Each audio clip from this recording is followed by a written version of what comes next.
আসসালামু আলাইকুম। প্রিয় দর্শক, আপনারা জানেন যে গাজা ফিলিস গাজায় যে যুদ্ধ চলছে এবং ইউক্রেন রাশিয়ার যুদ্ধ চলছে। ইউক্রেন রাশিয়ার যুদ্ধে যে শিশু আহত হয়েছে, মানে ওই শিশুদের রক্ষণাবেক্ষণ, ওনাদের চিকিৎসা এবং বিভিন্ন বিষয়াদিতে ডোনাল্ড ট্রাম্পের স্ত্রী ফার্স্ট লেডি মেলানিয়া ট্রাম্প অনেক উল্লেখযোগ্য ভূমিকা রাখছে। সেই সূত্র ধরেই এই তুরস্কের প্রেসিডেন্টের ওয়াইফ ফার্স্ট লেডি কাছে চিঠি পাঠাইলে, তুরস্কের ফার্স্ট লেডি মিলেনিয়ামের কাছে চিঠি পাঠাইলো গাজার শিশুদের ব্যাপারে আর কি। গাজার শিশুরা এইভাবে নিহত হইতেছে এবং খাওয়া দাওয়ার দুর্ভিক্ষ এবং চিকিৎসা নাই, সেই রকম নাই, এই সমস্ত ব্যাপারাদি নিয়ে এই খবরটা। প্রিয় দর্শক, আমি এটাই নিউজটার ব্যাপারে তুরস্কের প্রেসিডেন্টের ওয়াইফ ফার্স্ট লেডি ওনাকে খুবই ধন্যবাদ জানাই যে উনি এইটা একটা উপলব্ধি করছেন। মেলানিয়া ট্রাম্পকে চিঠি পাঠালেন তুরস্কের ফার্স্ট লেডি।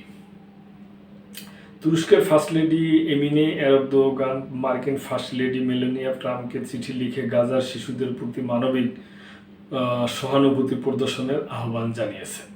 চিঠিতে এমিনে এরদোগান মেলানিয়াকে শুভেচ্ছা জানিয়ে 6 বছর আগে ওয়াশিংটনে হোয়াইট হাউসে তাদের সাক্ষাতের স্মৃতি তুলে ধরেন। তিনি উল্লেখ করেন, ইউক্রেন যুদ্ধের শিশুদের জন্য মেলানিয়ার সহমর্মিতা যেমন বিশ্বে আশা জাগিয়েছে, তেমনি গাজার জন্য একই দৃষ্টিভঙ্গি প্রয়োজন। তিনি লেখেন, প্রত্যেক শিশুর অধিকার আছে নিরাপদ ও স্নেহময় পরিবেশে বেড়ে ওঠার। এই অধিকার কোনো অঞ্চল, ধর্ম, জাতি বা মতাদর্শ দিয়ে সীমাবদ্ধ করা যায় না।